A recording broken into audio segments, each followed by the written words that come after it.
आप लोग यहाँ पर से? हाँ, तेरी सगाई में आए हैं। लेकिन तेरी सगाई तो टूट गई ना, तो अब कहाँ जा रहा है तू? तुम्ही से पूछ रहे हैं, बताओ। मैं कुछ समझा नहीं सर। अच्छा, हमें कैसे पता कि तुम यहाँ मिलोगे? मैं आपको खुद बता के आया था सर कि मैं कानपुर आ रहा हूँ। अरे यहाँ मतलब इस वक्त इस कंपार्टमेंट में? अबे तेरा ये दोस्त आमिर,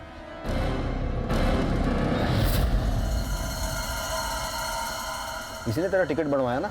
ये भी अपने साथ मुंबई आ रहा है। और हाँ, वो कुछ गहनों के बारे में बता रहा था। तुम्हें पता है इसके बारे में कुछ? शीतल ने सब कुछ बता दिया। कैसे तुमने लक्ष्मी और स्वीटी का खून किया, फिर कैसे तुमने सारे गहने और पैसे चुरा लिए, और फिर कैसे बड़ी चालाकी से शक की सुई दिनेश और सलोनी की तरफ ले आए। सब कुछ। शीतल? हाँ, तेरी शीतल भाभी। अरे रे रे रे रे, तेरा भाई जो है ना अमेरिका में, उससे भी बात की हमने। अपनी भाभी के साथ सो रहा था वो, मैंने खुद उसे पकड़ा है। सर मैंने कुछ नहीं किया। मैंने मना किया था उसे सर, वो मेरी सुने तब ना। सर मर्डर वाले दिन से लेकर अभी तक मैं बस उसको बचाता आ रहा हूँ, और कुछ भी नहीं है। पर अब नहीं, नहीं नहीं नहीं, उस औरत ने सर मेरी जिंदगी बर्बाद कर दिया सर। अच्छा, उसने? किसने? मेरी भाभी सर। मैं मुंबई नया नया आया था सर, मुझे कुछ नहीं पता था। इस औरत ने भड़काया मुझे, मेरे अपने सगे भाई के खिलाफ मेरे को भड़काया सर। मैंने गलती की है सर, लेकिन मैं किसी का खून नहीं कर सकता सर। मैं कैसे छोटी सी बच्ची को मार सकता हूँ सर? मैं कैसे सर? अच्छा, मतलब तेरा कहना है कि शीतल ने ये खून किए हैं? मैं तो कांदीवली में था ना सर। अरे हाँ, मैं आया तो मैंने देखा। लेकिन तेरा वो दोस्त शाहिद, वो तो कुछ और ही कह रहा है। वो कह रहा है कि उस दिन वो तेरे नाम से मिस्टर भोसले को कांदीवली में ऑप्टिमाइजर बेच रहा था। तो इसका मतलब तू... ये तो पापा की टी शर्ट है ना? स्वीटी बेटा, तुम सो जाओ। उठी क्यों? हाँ? ओहो, अभी बुखार है। सुनो, मैं तुम्हारे लिए खीर बना रहा हूँ अभी, ठीक है? गुड गर्ल, सो जाओ।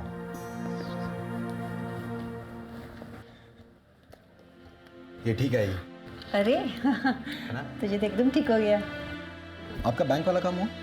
अरे कहाँ, वो चल ही रहा है बस। कहते हैं अभी आधार कार्ड का फोटो ठीक नहीं है। जाने क्या क्या, ये सरकारी काम कोई आसान होते हैं? पीछे लगो तब जाके कहीं होता है। जाने तो क्या बिगड़ता है, आधार कार्ड नहीं है।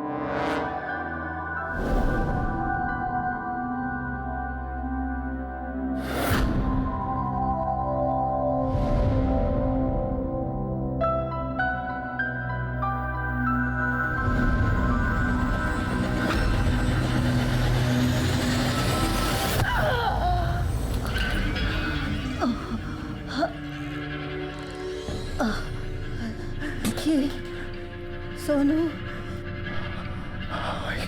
भाई क्यों?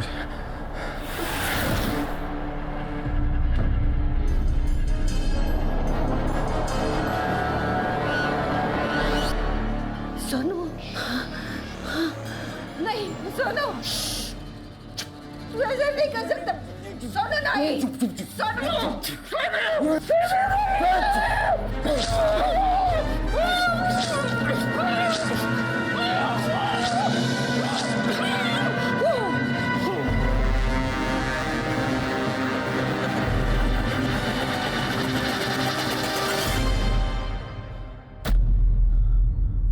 सोनू मामा,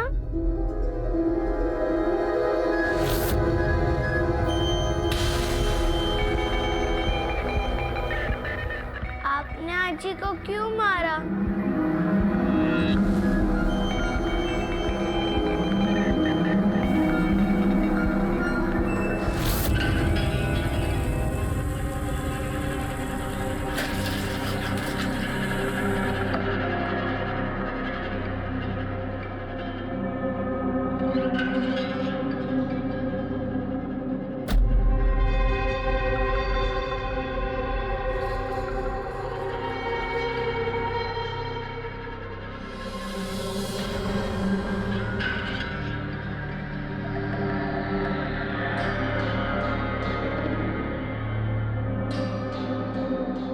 अरे दादा प्रीमियम भरा की नहीं रे।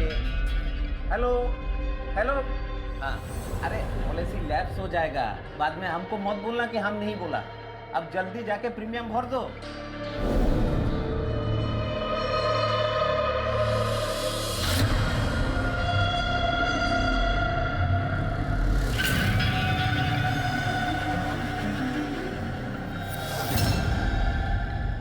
शहरों में जितनी तेजी से लोग बढ़ रहे हैं उतनी ही तेजी से लोगों के बीच की दूरियां बढ़ रही हैं। हमें अक्सर ये नहीं पता होता कि हमारे पड़ोस में क्या हो रहा है। ऐसी स्थिति में जो बड़े बुजुर्ग अकेले रहते हैं वो अपराधियों के लिए आसान शिकार बन जाते हैं, और अगर अपराधी कोई करीबी इंसान हो तो खतरा और भी बढ़ जाता है। लक्ष्मी वागले सोनू को अपने बेटे जैसा मानने लगी थी। बड़ी आसानी से उन्होंने सोनू पर इतना भरोसा कर लिया था कि वो सोनू को घर की हर छोटी बड़ी बात बताने लगी। लेकिन इस तरह के अंधविश्वास का अंजाम कभी कभी जानलेवा साबित हो सकता है।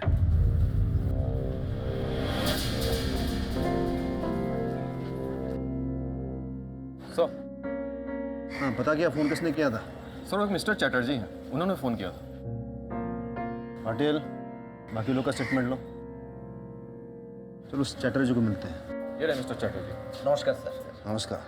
आपने फोन किया था? है सर। सर वो बच्ची स्वीटी लक्ष्मी की पोती थी और उसकी माँ श्वेता 7 महीने पहले ऑफ हो गई।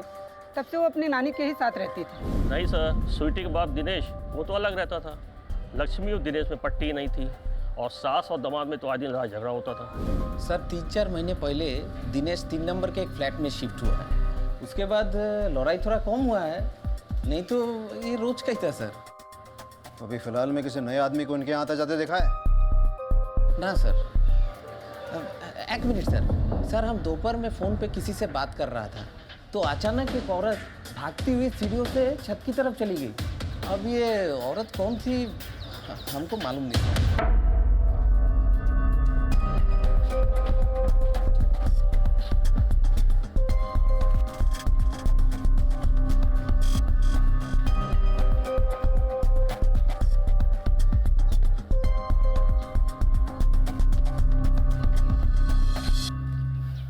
सावंत, एक चीज नोटिस की तुमने? छत इंटरकनेक्टेड है। हाँ सर, और छत के जरिए एक बिल्डिंग से दूसरी बिल्डिंग में आराम से आ जा सकते हैं। छत का चप्पा चप्पा स्कैन करो, हो सकता है खून की छींटे, जूतों के निशान या फिर कोई और सुराग मिल जाए। जी सर। चल। चैटर्जी साहब, ये छत हमेशा खुली रहती है क्या? हाँ सर। तुम कौन हो? मैं सर सोनू, ये 2 नंबर बिल्डिंग में रहता हूँ। 2 नंबर तो यहाँ क्या कर रहे हो? मैं सर फैमिली जैसी थी मेरी ये।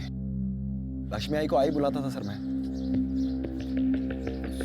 स्वीटी मामा बोलती थी सर मेरे को। मैंने मना किया था आई को कि दिनेश को घर से बाहर मत निकालो। किस बात पे लड़ाई होती थी दोनों की? किस बात पे क्या सर? दिनेश का चक्कर चल रहा था सर सलोनी के साथ। सलोनी कौन है? मेरे को लगा आपको मालूम होगा सर। सलोनी बार डांसर है सर, यही बाइकोला में रहती है। बार? दिनेश शादी करना चाहता था इसके साथ, लेकिन आई सख्त खिलाफ थी कि शादी नहीं होगी। अच्छा, आखिरी बार कब देखा था उसे? यही 1-2 दिन पहले सर। आज नहीं तो कल तो मरेगी ना। ये प्रॉपर्टी पैसा किसका? मेरा। मैं उसमें से 1 लाख रुपए तो मांग रहा हूँ, क्या प्रॉब्लम है? मेरी बेटी आईसीयू में थी और तू इसके साथ। कुछ भी भूली नहीं हूं मैं। अरे 1 लाख क्या 1 रुपया नहीं दूंगी मैं तुझे इस नचनिया पे लुटाने के लिए। और देखते रहना, सारा पैसा मैं स्वीटी के नाम कर जाऊंगी। तू ऐसे नहीं मानेगी बुढ़िया। अब देख मैं तेरे से कैसे पैसा निकलवाता हूँ। चल सलोनी।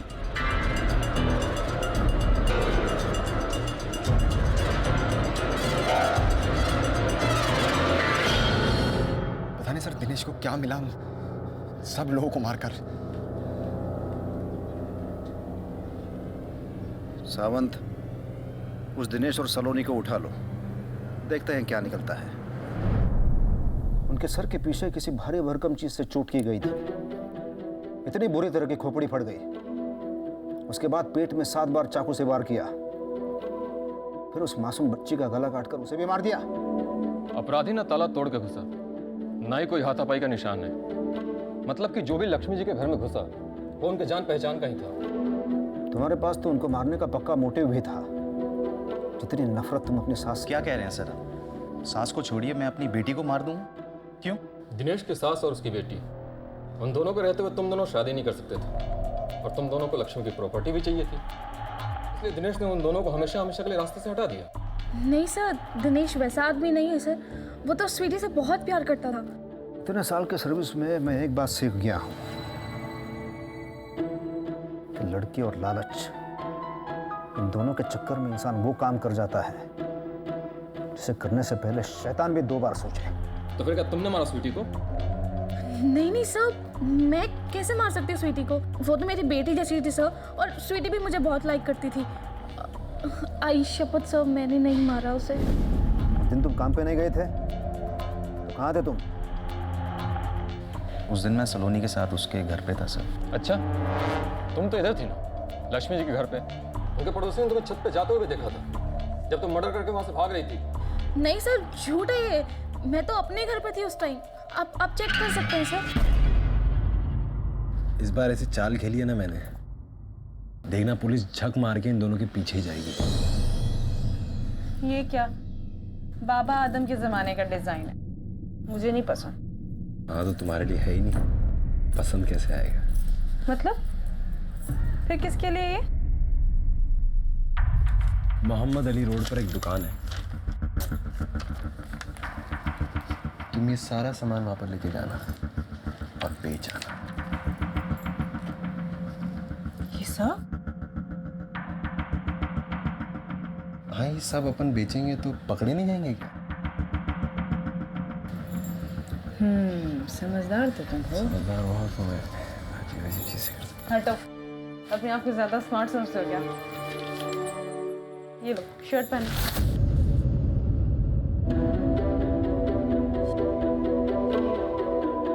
जल्दबाजी में गलती कर दी ना दिनेश राव। देखो तुम्हारी टी शर्ट मिल गई उस बिल्डिंग के पीछे कचरा पट्टी से, और स्वीटी और लक्ष्मी जी के खून के निशान भी है इस पे। क्या नहीं? टी शर्ट मेरा ही है सर ये, और जब से घर शिफ्ट किया 5 महीने पहले तो टी शर्ट वहीं पे रखा था आई की अलमारी में। देखो ये कहानी किसी और को सुनाना, समझा? वरना हलक में हाथ डालकर सच्चाई निकलवा लूंगा। आखिरी बार पूछ रहा हूँ, सच बताओ। सर मैं सच बोल रहा हूँ सर, पिछले 5 महीने से टी शर्ट मैंने नहीं पहना, आई शपथ।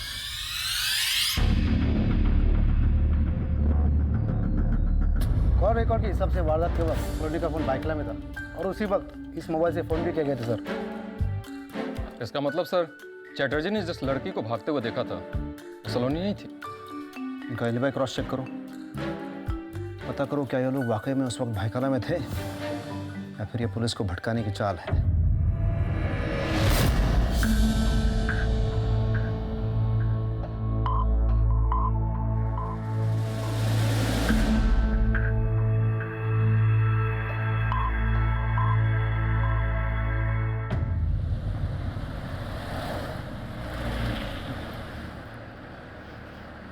सर, टी शर्ट पर डेट 5 महीने पहले की है। बिल्डिंग के बाजू वाले धोबी से पूछा तो उसने बताया कि उसी का लिखा हुआ है। दिनेश ने भी कहा कि पिछले 5 महीनों से उसने ये टी शर्ट नहीं पहनी क्योंकि ये लक्ष्मी जी की अलमारी में थी। सर, दोनों के बयान मैच कर रहे हैं। ये भी तो हो सकता है सावंत कि पिछले 5 महीनों में दिनेश कभी भी लक्ष्मी के यहाँ जाके अपनी टी शर्ट ले गया हो, या फिर उसने खुद ने यह खून नहीं किए बल्कि किसी और से करवाए हैं। तो अब सर और रगड़ना है उनको? नहीं, वो दिनेश और सलोनी को छोड़ दो। अभी तक हमारे हाथ ऐसे सबूत नहीं लगे हैं जिसके बिना पर हम उन्हें यहाँ रोक सके, लेकिन जल्दी ये लगने वाले हैं। मैंने ऐसी चाल चली है कि पुलिस झक मरा के भी उनके पीछे जाएगी। थोड़े डिंगे मार रहे थे ना, छूट गया दोनों। अब दूसरा इंतजाम करेंगे। सोनू का दिमाग देखा नहीं है तुमने? पता नहीं क्या दिखाओगे तुम। मेरी तो डर के मारे जान ही सूखी जा रही है। एकदम कसम से कह रही हूँ मैं, बहुत डर लग रहा मुझे। एक के बाद एक गलती किए जा रहे हो तुम। एक गलती को छिपाने के लिए दूसरी, और दूसरी को छिपाने के लिए तीसरी। कोई गलती नहीं किया मैंने, और मैंने जो भी किया है ना, हम दोनों के लिए किया है। अगर अपन फंसे डूबे तो एक साथ डूबेंगे।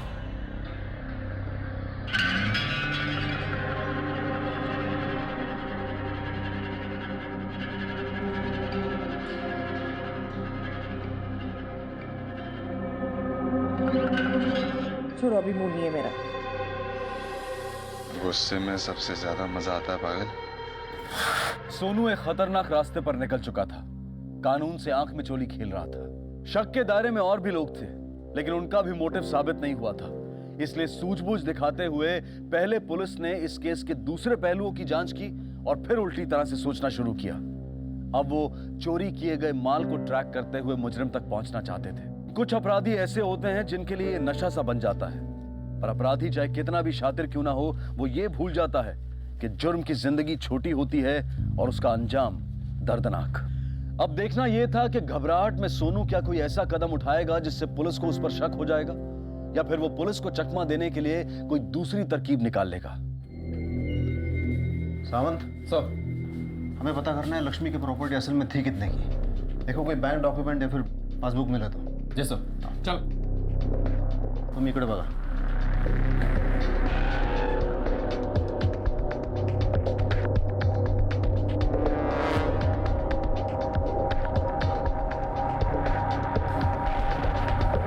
हाँ सावंत, कुछ नहीं मिला सर।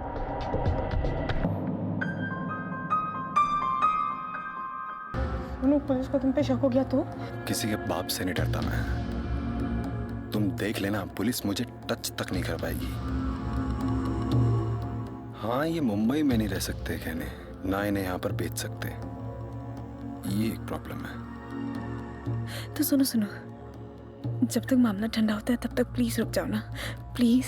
2.5 लाख का कर्जा है मेरे सर के ऊपर, कौन चुकाएगा? तू टेंशन मत ले, मैं हूं ना, मैंने बात कर ली है। मैं कानपुर जाऊंगा, ये सब गहने लेकर मैं कानपुर जाऊंगा, वहां बेच दूंगा और आ जाऊंगा वापस, बस। और तब तक पुलिस गेट पे आ गई तो क्या बोलूंगी मैं पुलिस को? तुम्हें कुछ बोलने की जरूरत नहीं पड़ेगी, मैं खुद उन्हें कह के जाऊंगा कि मैं कानपुर जा रहा हूं। तुम्हें पता है, ये जो तुम्हारा दिमाग है ना, इसी के पीछे पागल हूं मैं। अच्छा, तुम देखना, पागल होगी पुलिस। सर, सर मुझे 1 हफ्ते के लिए कानपुर जाना था। वो क्या है कि मेरे घर वालों ने मेरी सगाई पक्की कर दी है सर। अरे वाह, मुबारक हो। Thank you sir, thank you. ये मेरा कानपुर का एड्रेस है और ये कानपुर का नंबर है, मेरा फ़ोन नंबर। तो आपको जैसे भी ज़रूरत हो आप मुझे फ़ोन कर लेना सर। बस इतना ही है कि स्वीटी और आई को इंसाफ मिलना चाहिए सर। अरे तुम इसकी चिंता मत करो, अपना तो रिकॉर्ड है, ना ही किसी मुजरिम को कभी छोड़ा है और न ही किसी बेकसूर को सजा दिलाई है। और जिसने ही तेरी आई और स्वीटी को मारा है ना, वो नहीं बचेगा। हाँ सर, थैंक यू।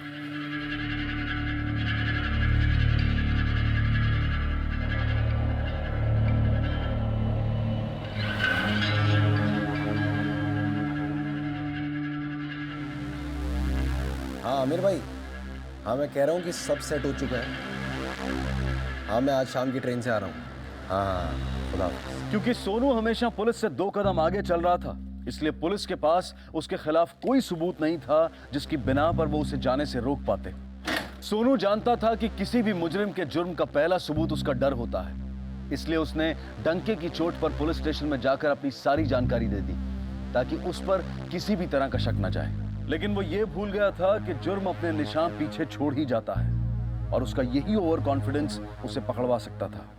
सोनू अपनी आगे की प्लानिंग में लग गया। पुलिस की तफ्तीश भी जोरों पर थी। ये एक ऐसा पेचीदा केस था जिसमें हत्या और चोरी दोनों हुई थी, लेकिन पुलिस के हाथ अब तक कोई पुख्ता सबूत नहीं लगा था। सर, मेरी बैंक मैनेजर से बात हुई।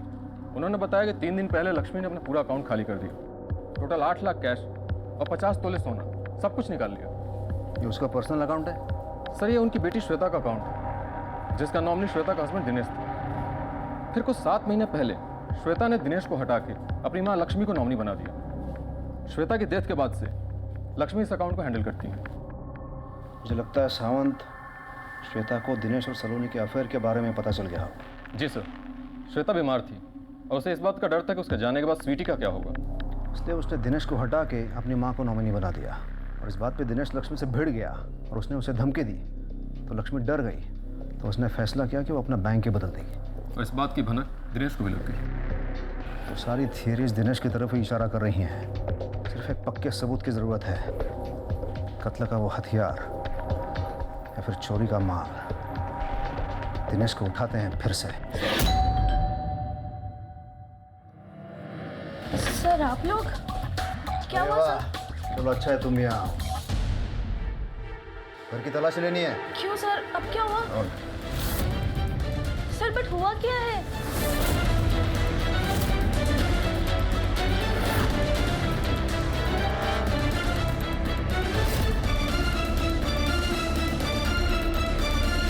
सर, कैश और ज्वेलरी। मुझे नहीं पता कहाँ से आया। आई शपथ सर। बाकी का पैसा ज्वेलरी कहाँ है दिनेश? सर मुझे नहीं पता सर। ये लोग ऐसे नहीं बताएंगे। ले चलो इन दोनों को। चल सर नहीं सर, सर, एक मिनट सर। चल। क्या हुआ सर, कोई प्रॉब्लम?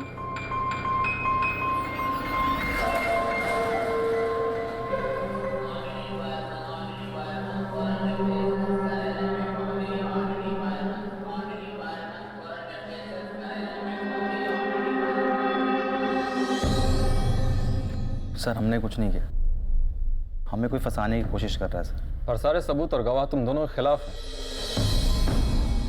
तो अगर तुम बचना चाहते हो तो ये बताओ, कौन तुम्हें फंसा सकता है? पता नहीं सर, मैंने किसी का क्या बिगाड़ा है सर। अच्छा, तुम्हें पता था तुम्हारी सास अपना बैंक बदलने वाली थी? नहीं सर, वो मुझे कुछ नहीं बताती थी। आई को मुझ पे एक पैसे का भी ट्रस्ट नहीं था। ज़रूरत पड़ने पे कभी उन्होंने मेरी हेल्प नहीं की, लेकिन बाहर वालों की हमेशा वो हेल्प करती थी। बाहर वाले? हाँ सर, सोनू, वो 2 नंबर की बिल्डिंग वाला। आई ने खुद उसको 5-6 बार पैसे उधार दिए हैं, वो भी 10-20 हज़ार करके। लेकिन वो सोनू क्यों पैसे उधार मांगने लगा? उसका भाई तो अमेरिका से पैसे भेजता है ना उसके लिए। भाई का कोई आइडिया नहीं है सर, लेकिन इतना पता है कि वो बिल्डिंग में हर दूसरे आदमी से उधार लिया करता था। आई को उस पर बहुत ट्रस्ट था। सावंत, मुझे सोनू की पूरी हिस्ट्री और ज्योग्राफी चाहिए। सर चोरी हुए गहनों में से एक डिज़ाइन को आइडेंटिफाई किया गया है। मोहम्मद अली रोड के एक सुनार को ये बेचा गया था। साहब, 4 दिन पहले एक औरत आई थी ये गहने बेचने के लिए। मुझे 1% डाउट हुआ, पर मैंने कुछ नहीं बोला। डाउट किस बात का? साहब, एंटिक मराठी जाड़े कॉस्टली स्टफ के गहने अगर एक बुर्का पहने औरत बेचने के लिए आती है तो डाउट तो होगा ना सर। घर में CCTV कैमरा नहीं है क्या? नहीं साहब, छोटी दुकान है, कैमरा नहीं है। अरे पब्लिक की सेफ्टी के लिए रूल्स बनाए हैं। साहब, गलती हो गई, माफ़ कर दीजिए। कल तक अगर यहाँ पे CCTV कैमरा नहीं लगा ना तो तुम्हारा लाइसेंस कैंसिल करवा दूंगा। तो पंचनामा करके ये सब गहने जब्त करो। सर, कानपुर वाले मिश्रा जी का फ़ोन आया था। सोनू ने जो नंबर और एड्रेस हमें दिया है वो सही है। मुझे लगा ही था। अरे तो फिर से आ गया, सुधर जा। वो मिश्रा से को उस पर नज़र रखें। और बाकी कुछ डिटेल पता चला? सर, सोनू के ऑफिस से कॉल शीट्स मिले हैं। वारदात वाले दिन यानी कि 4 तारीख को वो शाम तक कांदीवली में ही था। सर,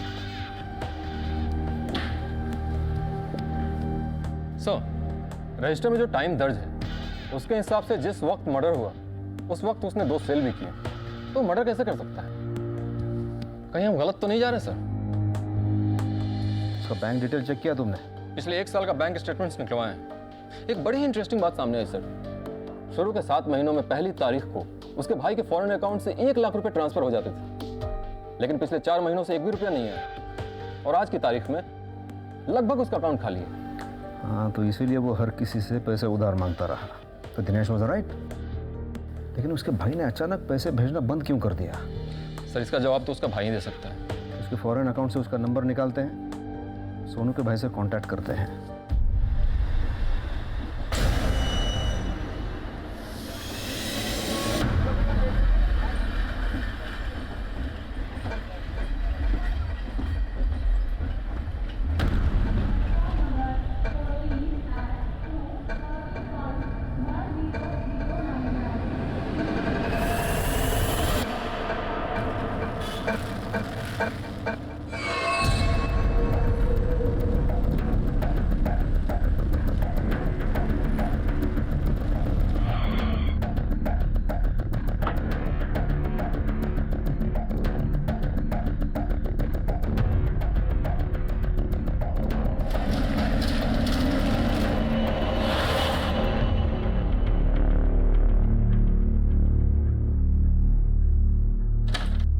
अम्मा प्रणाम।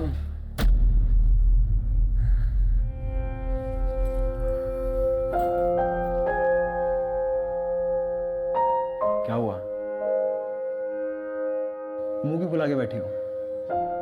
सब ठीक है मुंबई में। कहाँ ठीक है? उस चुड़ैल ने अपनी चंगुल में फांस लिया है तुझको। अरे अम्मा, तुम हर बार एक ही बात क्यों करती हो? हाँ, छोड़ दो। तू उसे छोड़ दे और कानपुर वापस आ जा। अरे कहाँ रखा है बम्बई में? अम्मा, बम्बई में जिंदगी है मेरी, पैसा है वहां पर। मुझे आप लोगों की तरह कुएं का मेंढक बन के नहीं रहना है यहाँ पर। तो हर बार एक ही बात की रट लगाना छोड़ दो आप।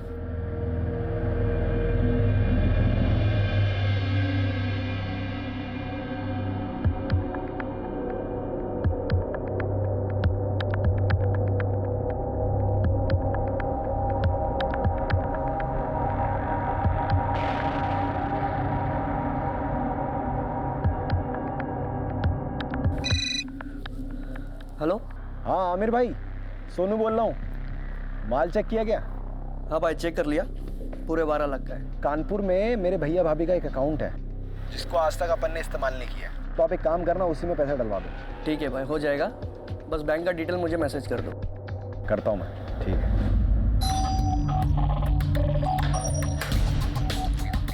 बेटा पापा है? हाँ एक मिनट पापा। मिस्टर भोसले जी। क्या आपने इस महीने की 4 तारीख को पावर हाउस कंपनी का ऑप्टिमाइजर खरीदा था? 4 तारीख को? हाँ हाँ, क्यों? इसी सेल्समैन से खरीदा था। चेहरा तो याद नहीं है मुझे, लेकिन वो सेल्समैन की दाढ़ी थी, इतना याद है मुझे। हेलो। हाँ शीतल, सगाई की डेट्स फिक्स हो चुकी हैं परसों, और सब कुछ ठीक रहा ना तो मैं तरसों तक मुंबई आ जाऊंगा मैं। अच्छा ठीक है, अपना ख्याल रखना। एक नंबर का शातिर खिलाड़ी है। उसने भाप लिया होगा कि शीतल का फोन टैप हो रहा है, इसलिए कोड वर्ड में उसने अपना मैसेज पास कर दिया। मैसेज? सगाई, सगाई, इसी में कोई क्लू छुपा है सावंत। सर आपने एक चीज नोटिस की? शीतल की आवाज कांप रही थी। मेरे ख्याल से वो इस वक्त काफी टेंशन में है। जब मिट्टी गीली हो तो खुदाई करना आसान हो जाता है। आप लोग? सर सोनू घर पे नहीं है। फिर मैडम, इसे पहचानती हो? मोहम्मद अली रोड के जिस दुकान पे तुम इसे बेचने गई थी, उसके सीसीटीवी फुटेज में हमने देखा है तुम्हें। सर हो ही नहीं सकता, उस दुकान पे कोई सीसीटीवी कैमरा।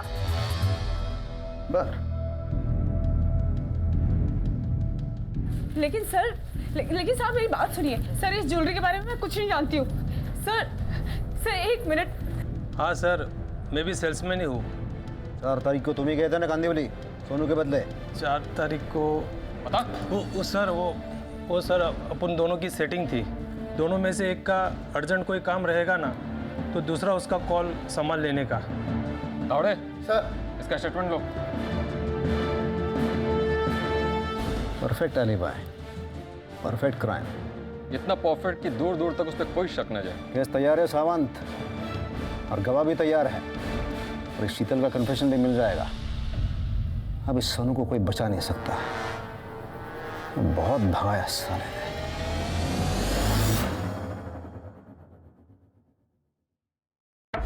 शीतल का घर चालक, मुझे ये बात पता थी कि लक्ष्मी आई के पास काफी ज्वेलरी है।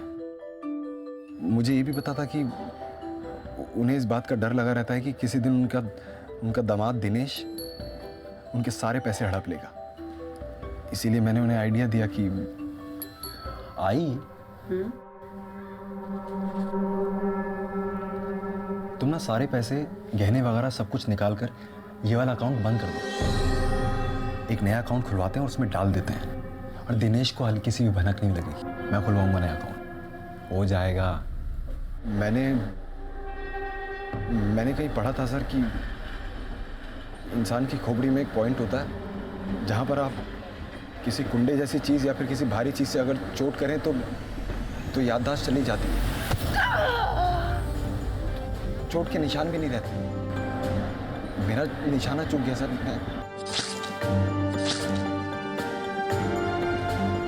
मैं स्वीटी से मैं सच में बहुत प्यार करता था। मुझे पहले ये भी ख्याल आया कि मैं इस छोटी बच्ची को कहीं दूर छोड़ के आ जाता हूँ सर, पकड़े जाने का डर। और मैं मानना पड़ेगा, मैट्रिक फेल है ना तू। 21 साल के सेल्समैन से इस तरह के प्लानिंग की उम्मीद नहीं की थी हमने। अबे अगर अपना दिमाग सही जगह पे लगाते कुछ साल और जी लेते तो। सोनू जैसे शातिर दिमाग वाले मुजरिम पुलिस से रोज नहीं टकराते, लेकिन मुजरिम चाहे कितना भी चालाक क्यों ना हो, कहीं ना कहीं गलती जरूर कर बैठता है और फिर उसकी बनाई हुई फर्जी कहानी ताश के पत्तों के महल की तरह एक फूंक में ढह जाती है, क्योंकि कोई भी जुर्म परफेक्ट नहीं होता। हमारे बड़े बुजुर्ग शायद अपनी तन्हाई, अपने अकेलेपन की वजह से किसी भी अनजान व्यक्ति के साथ अपने दिल का हाल बांट लें, लेकिन उनके लिए भी ये बेहद जरूरी है कि वो ऐसे किसी भी व्यक्ति पर पूरी तरह से भरोसा ना करें। साथ ही ये केस हमारे सीनियर सिटीजन्स की सुरक्षा पर एक बड़ा सवाल उठाता है। लेकिन क्या ये सारी जिम्मेदारी सिर्फ पुलिस की है? ये जरूरी है कि हम अपने आसपास में रहने वाले बड़े बुजुर्ग लोगों के बारे में जानकारी रखें और समय समय पर उनका हालचाल जानते रहें। जो माँ बाप हमारी जिंदगी बनाने में अपनी सारी जिंदगी लगा देते हैं, क्या जीवन के इस पड़ाव पर उनकी देखभाल करना हमारा फर्ज नहीं बनता? और हम ये ना भूलें कि जीवन के इसी पड़ाव पर एक ना एक दिन हम भी खड़े होंगे। अब मैं अनूप सोनी आपसे विदा लेता हूं, फिर मुलाकात होगी अगले एपिसोड में एक और चौंका देने वाले केस के साथ। तब तक अपना और अपने परिवार का ख्याल रखें और देखते रहें क्राइम पेट्रोल डायल 100। 1 को सीख हम सबको।